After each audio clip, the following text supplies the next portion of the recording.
Good morning class. जैसा कि हम लोग पिछले वीडियो में देखे थे कि यूपी पुलिस का जो सेकंड शिफ्ट का क्वेश्चन था उसका डिस्कशन हम लोग किए थे। उसमें लगभग हम लोग 25 टोटल 34 से 35 क्वेश्चन जीके का था, जिसमें से हम लोग 18 क्वेश्चन कवर कर चुके हैं। और आज हम लोग आगे उसका जो भी क्वेश्चन बचा हुआ था जीके में वो हम लोग कवर करेंगे कि क्या क्या क्वेश्चन और आए थे। और अगर उसको आप मिला लिए हैं तो अच्छी बात है, अगर नहीं मिलाए हैं अभी भी तो उसको जाकर क्वेश्चन को देख लीजिए और अच्छे से उसको मिला लीजिए वीडियो को देखने के बाद। ठीक, तो आज हम लोग स्टार्ट करते हैं। आगे क्या था क्वेश्चन, तो जैसा कि देख रहे हैं कि नेक्स्ट क्वेश्चन था हम लोग का कि ब्रिक्स 2024 के लिए किस देश की अध्यक्षता 1 जनवरी 2024 से प्रारंभ हो गई है। ब्रिक्स का ये इंटरनेशनल सम्मेलन होता है। क्या है ये? ब्रिक्स।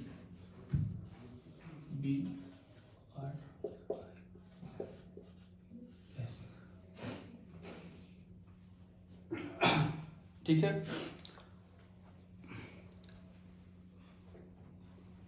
तो ये टोटल 5 देश मिलकर बना हुआ है, एक ऑर्गेनाइजेशन है। ये पांचों देश अपना मिलकर अपना जो भी देश का आर्थिक स्थिति को सुधारने के लिए, अपने देश में डेवलपमेंट करने के लिए जो भी वो अपने कर सकते हैं, अपने पांचों देश मिलकर उसको करता है। ठीक है, तो अभी जैसे कि हाल ही में हमारे देश में इंडिया में G20 सम्मेलन हुआ था, इसकी अध्यक्षता भी हाल ही में ब्राज़ील को दिया गया है। तो जो ब्रिक्स सम्मेलन था इसके पहले साउथ अफ्रीका में हुआ था, जब हमारा चंद्रयान 3 लॉन्च हुआ था और जब अच्छे से सफलतापूर्वक लैंडिंग किया था तो उस समय हमारे जो प्रधानमंत्री नरेंद्र मोदी जो थे वो गए हुए थे साउथ अफ्रीका। वहीं से वो वीडियो कॉल करके वीडियो कॉलिंग पे दिखा, वो हमारे जो देश के साइंटिस्ट हैं उन लोगों को बधाई दिए थे। तो वो ब्रिक्स सम्मेलन यानी कि इसी सम्मेलन में दक्षिण अफ्रीका गए हुए थे। तो जैसे ये लिखा हुआ ब्रिक्स, जैसे ये लिखा हुआ वैसा ही सीरीज बाय सीरीज उन लोगों को ये अध्यक्षता सौंपी जाती है। तो जैसे कि अभी साउथ अफ्रीका में हुआ था यानी कि दक्षिण अफ्रीका में हुआ था, इसके बाद जाना था ब्राज़ील में, यानी कि यहाँ से वह खत्म हुआ था, अब ब्राज़ील यहाँ ब्राज़ील में शुरू होता है। लेकिन G20 का अध्यक्षता अभी ब्राज़ील कर रहा है। G20 का अध्यक्षता ब्राज़ील कर रहा है, तो ये इसी का टर्म आ गया था, इसका भी ब्रिक्स का भी सम्मेलन करने का। तो इसको ये ना करके अब ये रसिया के पास चला गया। ठीक है, रसिया के पास चला गया। तो ऑप्शन में दिया हुआ था कि ब्राज़ील कर रहा है अभी 2024 में अध्यक्षता, या इंडिया करेगा, या ईरान करेगा, या रसिया करेगा। तो अभी साउथ अफ्रीका हुआ तो उसके बाद जाना था ब्राज़ील में, लेकिन अब होगा कहाँ पे? रसिया में। तो इसका ऑप्शन नंबर डी 96 क्वेश्चन का ऑप्शन नंबर डी सही था। अगर डी पे आप टिक लगाए होंगे तो आपका 1 नंबर कंफर्म है। ठीक है, उसी तरह एक और क्वेश्चन था कि केंद्रीय और राज्य करों के जटिल जाल की जगह जीएसटी कानून किस वर्ष लागू हुआ था? जीएसटी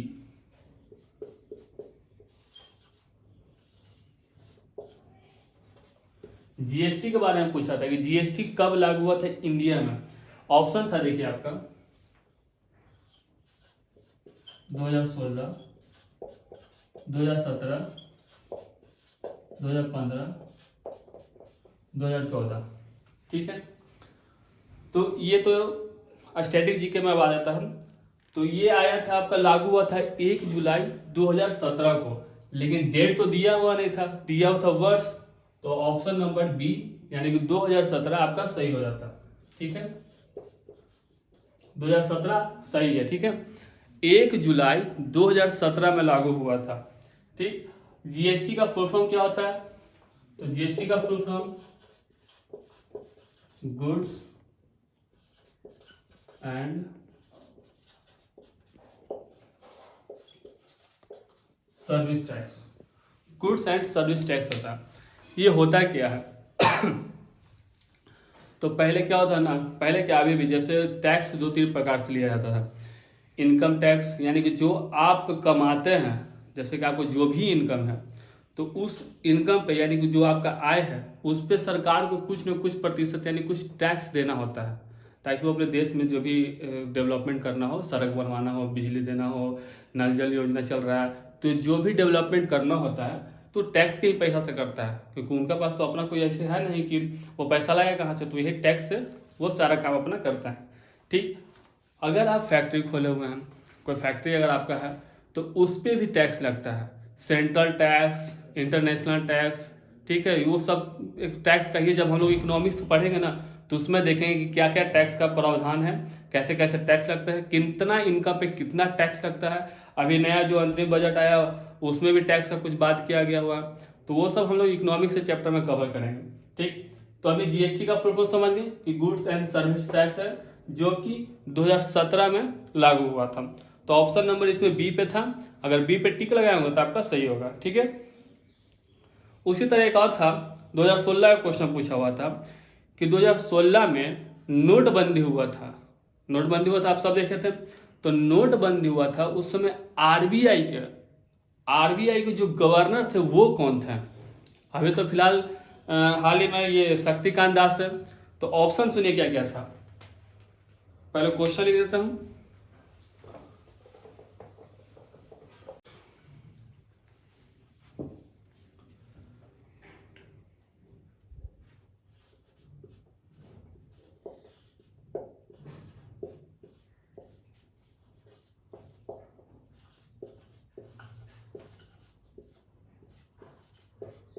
आरबीआई के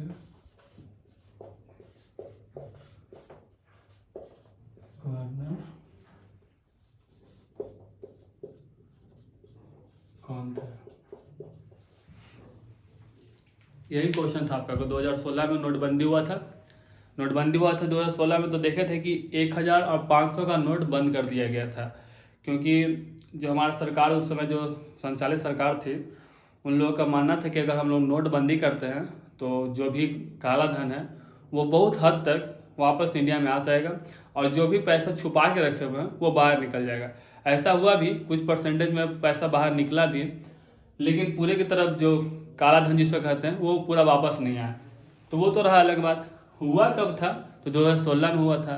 तो पूछा क्वेश्चन में कि आरबीआई के गवर्नर कौन थे उस समय। ऑप्शन में आपका दिया हुआ था कि Shri Shaktikanta Das, doctor Raghuram Rajan, doctor D Subbarao और डॉक्टर उर्जित पटेल। देखिए, शक्तिकांत दास तो अभी हैं, प्रेजेंट में शक्तिकांत दास है जो आईएएस ऑफिसर भी रह चुके हैं और अभी आरबीआई के गवर्नर भी हैं। ठीक है, ऑप्शन अगर इसमें फंसने वाली बात किया जाए कि बच्चा फंसा कहाँ होगा, तो उर्जित पटेल और डॉक्टर सुब्बाराव में। तो अगर थोड़ा सा भी अगर करंट देखे होंगे आप, करंट अगर स्पीडी का जो करंट आता है या दृष्टि का भी करंट आता है, तो अक्सर इसके बारे में वो उस किताब में देते रहते हैं कि नोटबंदी कब हुआ था। उनका एक अलग ही टॉपिक है। तो देखे होंगे तो उसमें लिखा हुआ साफ साफ कि डॉक्टर उर्जित पटेल। कौन? डॉक्टर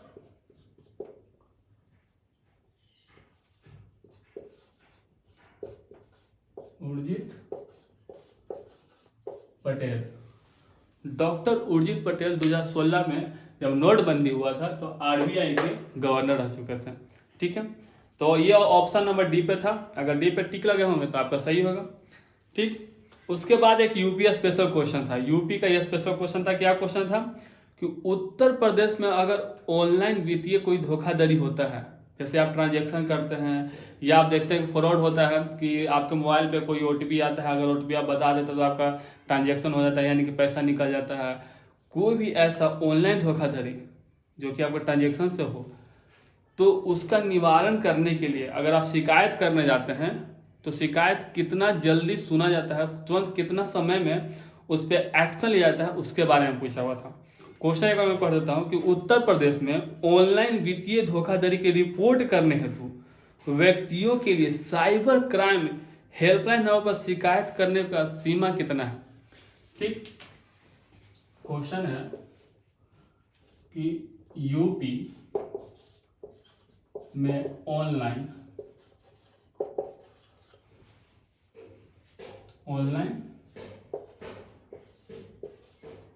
साइबर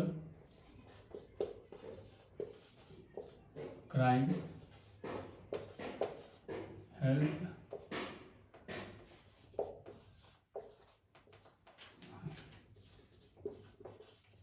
नंबर पर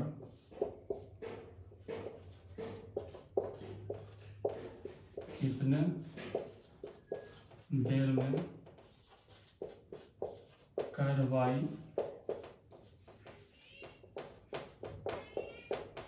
होगी। ठीक है, ऑप्शन था आपका 48 घंटा, 24 घंटा, 2 घंटा या 7 दिन। ठीक है, ये यूपीएस स्पेशल क्वेश्चन था। ठीक, तो अगर वहाँ पे अगर आपको साइबर क्राइम होता है, मतलब कोई भी धोखाधड़ी होता है ऑनलाइन लेकर, आपका कोई भी ट्रांजेक्शन अगर हो जाता है, तो अब एक हेल्पलाइन नंबर दिया गया है, उस हेल्पलाइन नंबर पे आप अगर कॉल करते हैं तो कितने देर में आपको सहायता मिलेगी। तो ऑप्शन नंबर बी पे था 24 घंटा। कितना? 24 घंटा। 24 घंटा के अंदर तुरंत सुनवाई किया जाएगा, मतलब तुरंत उस पर कार्रवाई करना शुरू कर देगा। ठीक है, कार्रवाई करना शुरू कर देगा और उसके अंदर ही आपको शिकायत भी कर देना है। ठीक, ये तो था 98 क्वेश्चन। अब आगे देखते हैं आगे क्या क्वेश्चन था। तो एक पुस्तक से था कि मधुशाला, मधुशाला किनके द्वारा लिखा गया था। एक इसके पहले भी क्वेश्चन था कि क्या पुस्तक था ना बुक लेकर, क्यों क्या था इसमें, हाँ, the God of small things किनके द्वारा लिखा गया था। वो पीछे वाले वीडियो में हम लोग कवर कर चुके हैं, जो कि अरुंधति राय उसका सही आंसर था। इसमें क्वेश्चन पूछा कि मधुशाला, मधुशाला के लेखक कौन है। मधुशाला एक पुस्तक है जो कि बहुत ही प्रसिद्ध पुस्तक है, बहुत अच्छा उसका रेटिंग मिला है। तो ये किनके द्वारा लिखा गया था।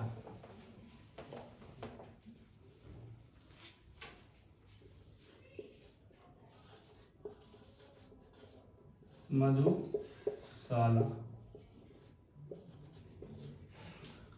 ठीक है, तो इसमें ऑप्शन क्या क्या दिया हुआ था। तो ऑप्शन था मैथिली शरण गुप्ता, माखनलाल चतुर्वेदी, हरिवंश राय बच्चन, सूर्यकांत त्रिपाठी, जिनको प्यार से निराला जी भी कहा जाता है। तो इन चारों में से कौन लिखे थे मधुशाला को। तो मधुशाला के जो लेखक हैं हरिवंश राय बच्चन थे। कौन थे? हरिवंश राय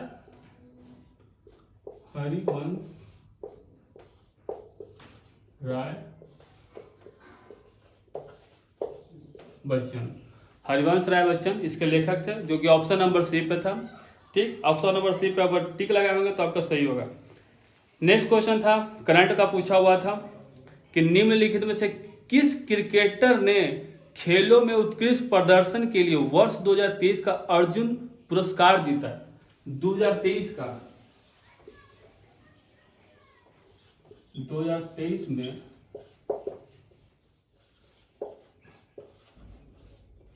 अर्जुन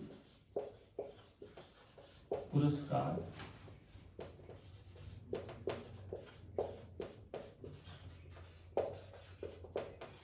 किसे मिला। अर्जुन पुरस्कार 2023 में टोटल 28 प्लेयर को मिला था। ठीक, कबड्डी से भी थे, जो तीरंदाजी जो शीतला देवी जो थी, जो कि जम्मू कश्मीर के शीतल देवी जो जम्मू कश्मीर से रिलेटेड है, उनको भी मिला था। फिर ये कबड्डी के आपके पवन साय रावत हो गए, उनको मिला था। तो टोटल 28 प्लेयर को मिला था। लेकिन अब हमको इसमें देखना है कि इसमें जो ऑप्शन दिया हुआ है उनमें से किनको मिला था। तो ऑप्शन क्या था कि जसप्रीत बुमराह थे, रोहित शर्मा, विराट कोहली, मोहम्मद शमी। 2023 में अगर इन चारों ऑप्शन को देखे होंगे, अगर आप करंट देखते होंगे तो आपको पता चल गया होगा कि ऑप्शन नंबर सी जो कि मोहम्मद शमी है उनको मिला था। क्यों मिला था भाई। तो अभी जो हाल ही में हमारे वर्ल्ड कप हुआ था, इंडिया में ही वो संचालित हुआ था, तो उसमें मोहम्मद शमी ने बहुत ही अच्छा अपना खेल का प्रदर्शन किया था। बहुत ही कम रन देकर अच्छे विकेट भी लिए थे। तो वो खेल के प्रति अर्जुन अवार्ड, तो पहली बात जान लीजिए कि खेल के प्रति, यानी खेल में अगर आप अच्छे होंगे, बहुत अच्छा किए हैं, तभी आपको ये मिलेगा, अर्जुन अवार्ड मिलता है। ठीक, तो मोहम्मद शमी को वर्ल्ड कप में उनका अच्छा प्रदर्शन के कारण अर्जुन अवार्ड से नवाजा गया था। कौन? मोहम्मद शमी। ठीक, मोहम्मद शमी ऑप्शन नंबर आपका सी पे था। ठीक है, उसके बाद पड़ोसी से पूछ दिया, पड़ोसी देश से पूछ दिया, कोई भी एग्जाम आप दे दीजिए इंडिया का, कोई भी एग्जाम, चाहे तो आप जीडी दे दीजिए या कोई पुलिस का दे दीजिए, बीपीएससी या यूपीएससी लेवल पे भी जा सकते हैं। कोई भी अगर आप एग्जाम दीजिएगा ना, तो पड़ोसी देश से एक नया क्वेश्चन पूछेगा ही पूछेगा। या तो पड़ोसी देश का राजधानी पूछ दे, या तो उसका पार्लियामेंट जो संसद कहते हैं हम उसका नाम पूछ दे, या तो उस देश में जो करेंसी चलता है उस करेंसी का नाम पूछ दे। कोई भी एग्जाम आप ले लीजिए, बिहार का हो या सेंट्रल का हो या किसी भी अदर स्टेट का भी एग्जाम लीजिए, क्वेश्चन इससे आता ही आता है। तो अभी तो फिलहाल यूपी पुलिस का तो एग्जाम कैंसिल हो गया है। अभी 6 महीने के अंदर वहाँ के जो सीएम हैं योगी आदित्यनाथ, वो तो बोले हैं कि 6 महीने के अंदर वापस एग्जाम ले लेना है। तो जान लीजिए कि पैटर्न तो यही रहेगा, भले क्वेश्चन बदला रहेगा लेकिन पैटर्न यही रहेगा। तो अगर आपको अभी भी याद नहीं है कि हाँ पड़ोसी का पार्लियामेंट का क्या नाम है, करेंसी क्या होता है, उनका राजधानी कहाँ है, बस पड़ोसी का, ज़्यादा दूर जाना भी नहीं है, इंटरनेशनल पूरा घूमना नहीं, इंडिया के चारों तरफ, जैसे नेपाल हो गया, म्यांमार हो गया, आपका बगल में इंडोनेशिया को भी कहते हैं, श्रीलंका हो गया, पाकिस्तान हो गया, अफगानिस्तान हो गया, उधर चाइना हो गया। तो इन सब का कम से कम नाम याद कर लीजिएगा कि पार्लियामेंट का नाम क्या है, करेंसी क्या चलता है, ठीक है, और राजधानी कहाँ है उनका, ठीक। तो इसमें क्वेश्चन क्या पूछा था यूपी में कि ज्ञात निम्नलिखित में से किस देश की आधारिक मुद्रा है, ज्ञात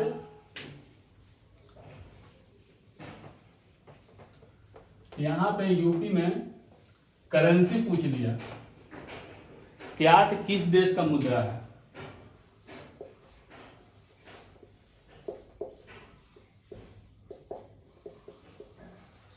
ऑप्शन में था आपका तुर्की, श्रीलंका, अफगानिस्तान, म्यांमार। तो म्यांमार में भी हम लोग देख रहे हैं, म्यांमार अभी पूरा हाईलाइटेड है। अब वही हाईलाइटेड जो रहेगा यानी कि जो अभी सुर्खियों में होगा उसी से रिलेटेड क्वेश्चन में पूछता है। तो अभी म्यांमार इसलिए सुर्खी में है क्योंकि वहाँ का तख्ता पलट हो गया।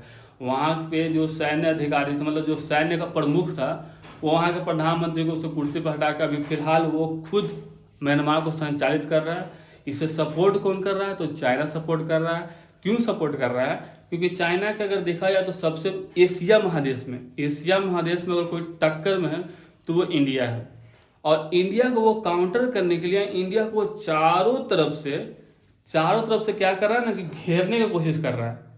जैसे कि यहाँ पे म्यांमार का जो अभी पिछले वीडियो में बताया था कि एक आइलैंड जिसका नाम कोका आइलैंड था, कोको आइलैंड, उसको कवर कर लिया है। मतलब वो म्यांमार वाले ने क्या किया ना कि वो दे दिया चाइना को, ठीक है। अब वो जबकि था इंडिया का ही, तो नेहरू जी के शासनकाल में वो म्यांमार को दिया गया था। तो अभी वहाँ पे अपना सैन्य अड्डा बना लिया है, ठीक। और साथ ही साथ म्यांमार में जो सेना प्रमुख थे उनको भड़का के तो वहाँ तख्ता पलट कर दिया है। तो म्यांमार अभी हाईलाइटेड था, न्यूज में भी पूरा था, तो उससे क्वेश्चन तो बनना जायज बात था। तो इसीलिए पूछ दिया कि क्यात किसका मुद्रा है। तो क्यात आपका किसका हो जाएगा? म्यांमार का। ऑप्शन नंबर डी पे ये था। अगर ऑप्शन नंबर डी आप टिक किए होंगे तो आपका सही है, अन्यथा कोई भी टिक किए हो तो फिर गलत हो जाएगा। क्योंकि तुर्की था, अफगानिस्तान था, श्रीलंका था। तो श्रीलंका में तो रुपया चलता, श्रीलंका रुपया चलता, तो वो सब तो होगा नहीं, म्यांमार था, ठीक।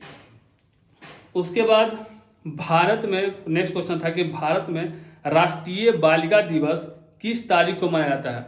युवा दिवस भी पूछा था कि युवा दिवस कब मनाया जाता है, जो कि 12 जनवरी में हम लोग टिक लगाया था।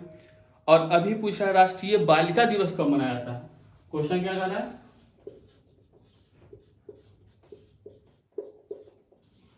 राष्ट्रीय बालिका दिवस कब मनाया जाता है। तो ऑप्शन में दिया हुआ था 13 जुलाई, 24 जनवरी, 14 सितंबर, 5 अप्रैल। जो इसमें जो दोनों क्वेश्चन दिया है ना दिवस को लेकर के, युवा दिवस और ये राष्ट्रीय बालिका दिवस, दोनों एक ही मंथ से उठा के दिया था। तो इसका आंसर क्या हो जाएगा? 24 जनवरी हो जाएगा।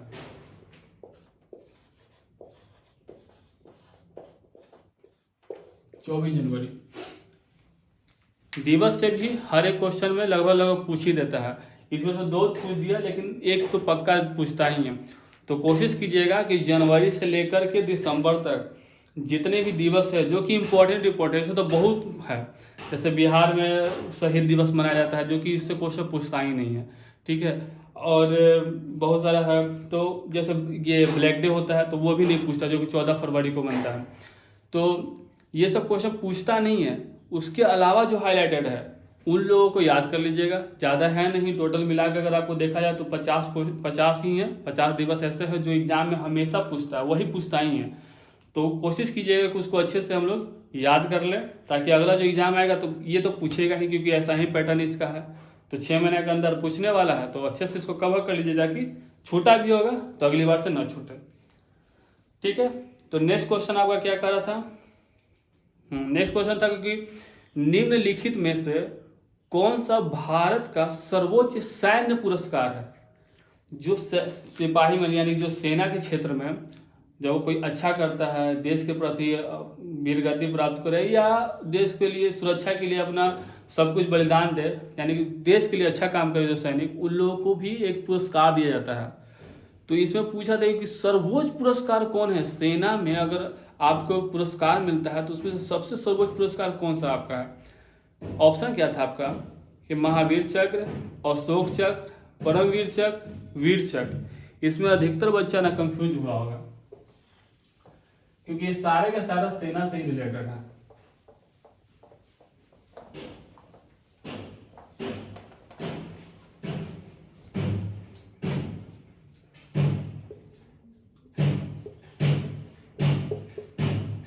सर्वोच्च सैन्य पुरस्कार, ठीक है। तो इसका आंसर आपका हो जाएगा परमवीर चक्र। परमवीर चक्र, वीर चक्र, परमवीर चक्र, एक अशोक चक्र। अधिकतर वजह अशोक चक्र पर टिक लगा दिया, लेकिन इसका जो सही आंसर है वो परमवीर चक्र, जिससे मैंने क्वेश्चन लिया वो भी अशोक चक्र मार के आया है। ठीक है, तो नेक्स्ट क्वेश्चन देखते हैं। नेक्स्ट क्वेश्चन क्या है कि मोबाइल एप्लीकेशन एम पासपोर्ट सेवा, मोबाइल एप्लीकेशन एम पासपोर्ट सेवा भारत के निम्नलिखित में से किस मंत्रालय द्वारा लॉन्च की गई है? एम पासपोर्ट सेवा, एम पासपोर्ट सेवा क्या होता है?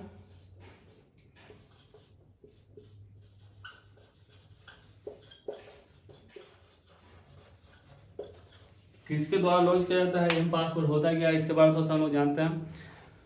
तो हम लोग ना जब भी हम लोग का पासवर्ड बनाना होता है तो पासवर्ड बनाने के लिए हम लोग पोस्ट ऑफिस जाते हैं, वहाँ से हम लोग को अप्लाई करते हैं, फिर वहाँ से हम लोग को एसपी ऑफिस भी जाना पड़ता है, वहाँ से फिर थाना वाला उसको क्या वेरीफाई करता है कि आप कोई अपराधी तो नहीं है, आप पे कोई केस मुकदमा तो नहीं चल रहा है, आप कोई आपराधिक कार्य करके आप भागना तो नहीं चाह रहे हैं। ये सब प्रोसेस होता है, बहुत लंबा प्रोसेस में 3 से 4 या लगभग 6 महीना भी लग जाता है। तो सारा चीज़ वेरीफाई होता है। अगर आप पूरे अच्छे तरह से क्लीन चिट हैं, आप पे कोई केस मुकदमा नहीं है, तभी जाकर ये जो पासपोर्ट होता है वो बनता है। जैसे कि आप एग्जाम्पल के लिए अगर देखोगे तो आप लोग को बनाना, जैसे आप कॉम्पिटिटिव एग्जाम में हैं तो अगर आपका कभी भी डॉक्यूमेंट वेरिफिकेशन होता होगा तो उसमें ना क्या मांगता है? आचरण सर्टिफिकेट, कैरेक्टर सर्टिफिकेट मांगता है। उसके लिए सबसे पहले कोई भी जिला का हो, सबसे पहले एसपी ऑफिस जाता है, वहाँ जाकर अप्लाई करता है। एसपी ऑफिस वाला जो भी आप जिस एरिया में रहते हैं वो एरिया का जो भी थाना पड़ता है आपका, वो थाना में आपका वो जो भी डॉक्यूमेंट वो पहले भेजेगा। अब वो थाना वाला आपके घर पे आएगा या तो फिर आपको थाना में बुलाएगा।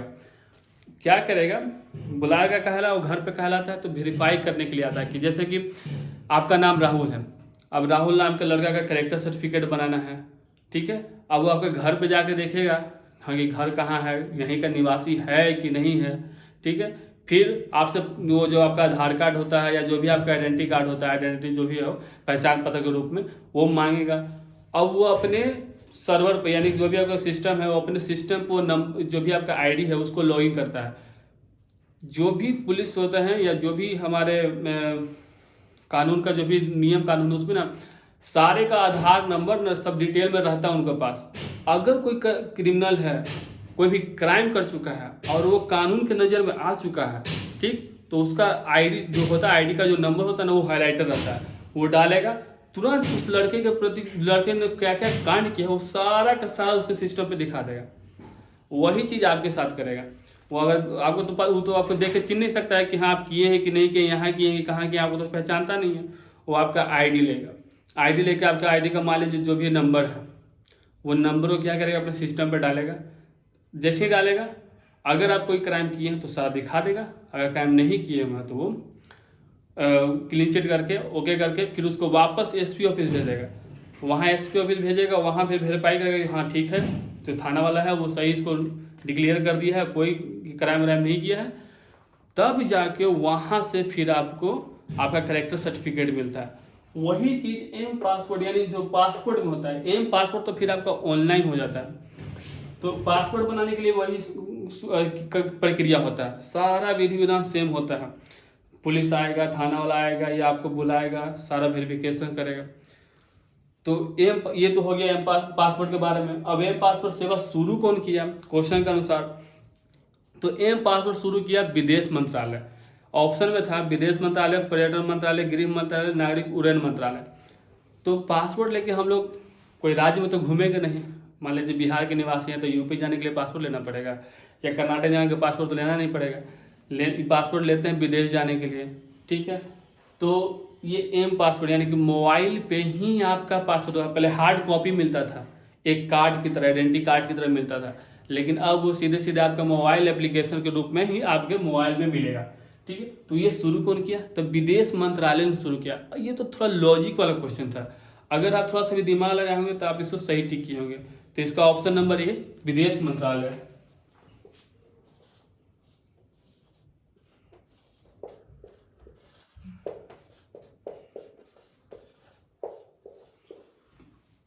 विदेश मंत्रालय द्वारा इसे शुरू किया गया, ठीक।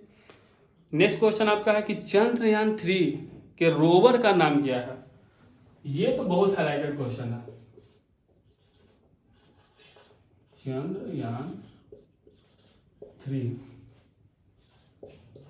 रोवर का नाम, ठीक है। ऑप्शन आपका इसमें दिया हुआ था देवम, विक्रम, विज्ञान या प्रज्ञान। तो देखिए, एक था रोवर, एक था लैंडर। लैंडर और रोवर क्या काम था इन लोगों का, तो इसरो द्वारा तो ये लॉन्च किया गया था आपका अगस्त में, ठीक है। अब क्या हुआ था ना इसमें कि ये गया वहाँ पे चांद पे वो अच्छे से सक्सेसफुल लैंड किया। अभी हम लोग जब ये इसके बारे में पढ़ रहे थे, वृक्ष के बारे में पढ़ रहे थे, उसमें हमें आपको बताया गया था कि प्रधानमंत्री ने इसका जो बधाई दिया था वो साउथ अफ्रीका में थे, क्योंकि वो वृक्ष सम्मेलन में गए हुए थे। तो उसका काम क्या था इनमें, रोवर और लैंडर का क्या काम था, लैंडर को उतरना था सही से, उसमें से फिर एक गेट खुलता, उसमें से निकलता एक रोवर जिसका नाम था प्रज्ञान, और जो लैंडर था, लैंडर का नाम था विक्रम। अब ये क्या काम करता था रोवर और लैंडर, कि लैंडर चुपचाप जहाँ पे उतरा वहीं पर रह जाता था। अब रोवर वहाँ से निकल कर आगे बढ़ता था, वहाँ पे जाके जानकारी देता था कि हाँ यहाँ पे मिट्टी है, पानी है, कौन सा मिनरल यहाँ पे है, ठीक है। वो जानकारी लेकर सीधे सिग्नल भेजता था किसको, लैंडर को। सारा सिस्टम भेजने वाला लैंडर के पास था, रोवर के पास बस उतना ही रेंज का, जैसे 10 मीटर हो जाए या 20 मीटर का, इतना ही दूरी का उसके पास रेंज था कि वो उतना दूर जाएगा। उतने दूर जाने के बाद वहाँ से जो भी उसको जानकारी मिलेगा, वो जानकारी वो किसको देगा, विक्रम को देगा, जो कि लैंडर है, नाम क्या उसका, विक्रम। तो विक्रम को भेजेगा। अब विक्रम को जानकारी मिलेगा, वो भेजेगा सीधे यहाँ पे इसरो को। इसरो यहाँ पे जानकारी भेज कर, मतलब जो भी जानकारी वहाँ से मिला वो अपना नोट करे, जो भी काम करे वो। तो रोवर का क्या काम था कि वो उसको विक्रम को दे सूचना, और विक्रम का क्या काम था, इसरो को दे सूचना। अब वहाँ पे जो भी पदार्थ मिला, जो भी एलिमेंट मिला, जो भी हो जानकारी प्राप्त हुआ, तो वो रोवर के द्वारा प्राप्त किया था। तो रोवर का नाम पूछा था, तो रोवर का नाम इसमें क्या हो गया, तो रोवर का नाम आगा प्रज्ञान, जो कि ऑप्शन नंबर डी पे था। अगर ऑप्शन नंबर डी पे टिक किए होंगे तब तो सही है आपका। ऐसे भी इसमें कोई फंसने वाला क्वेश्चन ऑप्शन ही नहीं था। देवम जो कभी नहीं अति किया गया है। विज्ञान, तो विज्ञान तो साइंस से रिलेटेड नाम है। विक्रम और प्रज्ञान यही दो था। तो प्रज्ञान जो रोवर था, अगर करंट में आप जुड़े हुए होंगे तो सही ठीक किए होंगे।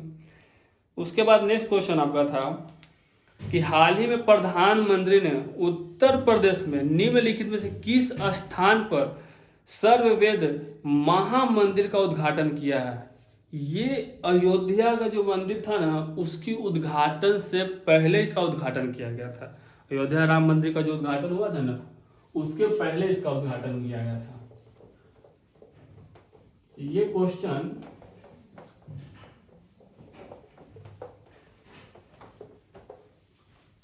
बहुत ही हाईलाइटेड है। ये हो सकता था आपके जीडी में भी क्वेश्चन पूछा होगा करंट के रूप में, नहीं तो नहीं पूछा तो आने वाला एग्जाम जो भी है जीडी का उसमें पूछेगा, और ये आने वाले 2-3 एग्जाम में भी पूछेगा क्योंकि बहुत इंपॉर्टेंट क्वेश्चन है। तो यूपी में पूछा क्या कि कहाँ पे उद्घाटन किया गया था, कौन सा मंदिर?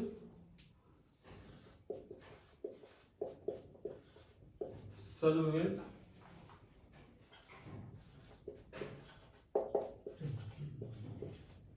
महामंदिर, ये है कहाँ पे? तो ऑप्शन में दिया हुआ था लखनऊ, अयोध्या, वाराणसी, प्रयागराज। तो इसका आंसर होगा आपका वाराणसी।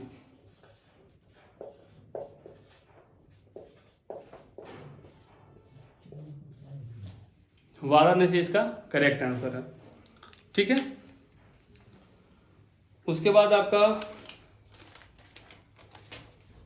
जीके का तो इतना ही क्वेश्चन था, आपका पूरा क्वेश्चन हम लोग कवर कर लिए हैं। तो मिला लीजिएगा, आपका जो भी अगर एग्जाम दिए थे तो मिला लीजिए। ऐसा तो उसका रिजल्ट अब आने वाला है नहीं, लेकिन फिर भी मिला लीजिएगा, आपको जानकारी के लिए बहुत बढ़िया होगा। ठीक, तो इतना ही क्वेश्चन जीके से था, जीके पोर्शन से इतना ही क्वेश्चन था, जीके जीएस से। और अब हम लोग इसके बाद थोड़ी देर में रीजनिंग का देखते हैं कि रीजनिंग में क्या क्या क्वेश्चन पूछा था, क्योंकि जीके का सारा कवर हो गया। रीजनिंग में कैसा कैसा क्वेश्चन पूछा था, और आने वाले फिर एग्जाम जो है इसका वैसा ही पैटर्न पे आने वाला है, तो कैसा कैसा क्वेश्चन होगा, कैसे उसको सॉल्व करेंगे, उसके बारे में देखते हैं।